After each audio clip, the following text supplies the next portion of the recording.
Hello friends, आज के इस लेक्चर में हम लोग क्लाइमेट चेंज यानी जलवायु परिवर्तन के बारे में पढ़ेंगे। जलवायु परिवर्तन क्या होता है? सामान्य शब्दों में कहें तो जलवायु परिवर्तन औसत मौसमी दशाओं के पैटर्न में ऐतिहासिक रूप से बदलाव आने को कहते हैं। लेकिन कुछ वर्षों से यह देखा जा रहा है कि यह बदलाव बहुत ही तेजी से हो रहे हैं। इस कारण से गर्मियाँ लंबी होती जा रही हैं, वहीं दूसरी तरफ सर्दियाँ बहुत छोटी होती जा रही हैं।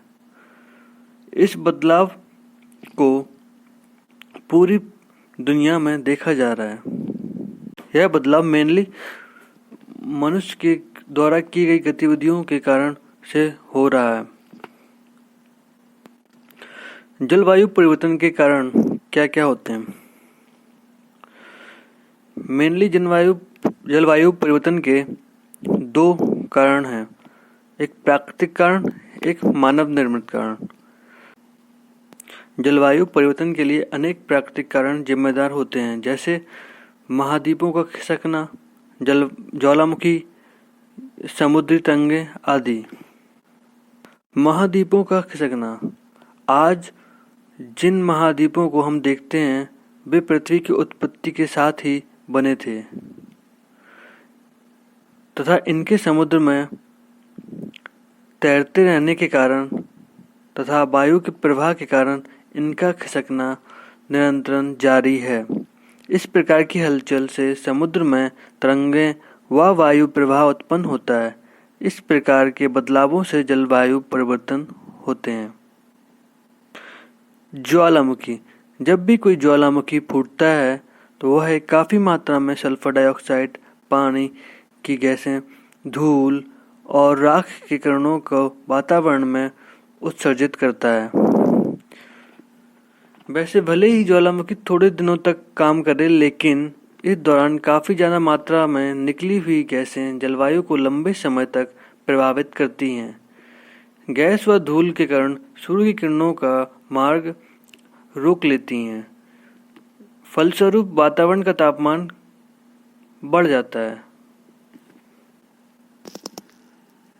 समुद्री तरंगें। समुद्र जलवायु का एक प्रमुख भाग है।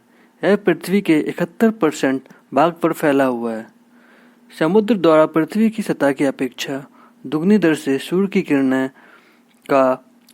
का अवशोषण किया जाता है। समुद्री तरंगों के माध्यम से संपूर्ण पृथ्वी पर काफी बड़ी मात्रा में ऊष्मा का प्रसार होता है। सेकंड इज मानवीय कारण। ग्रीन हाउस गैसों की भूमिका।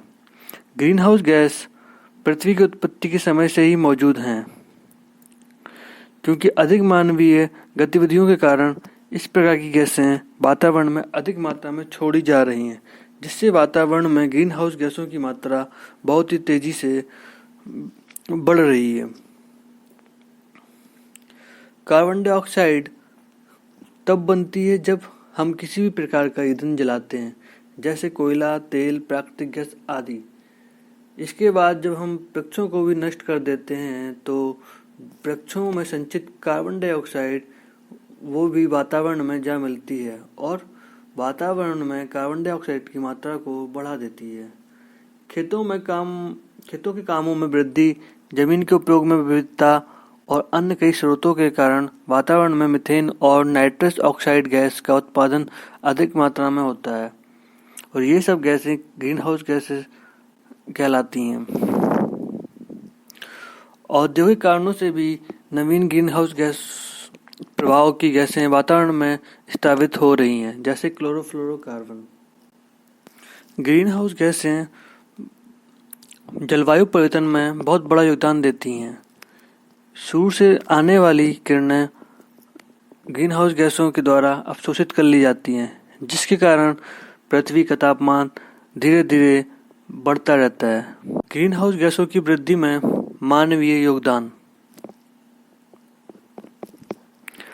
कोयला, पेट्रोल आदि जीवाश्म ईंधन का उपयोग करने से ग्रीन हाउस गैसों का उत्सर्जन होता है। अधिक जमीन की चाहत में पेड़ पौधों को काटना, भी एक कारण है जिससे ग्रीन हाउस गैसों पर इफेक्ट पड़ता है।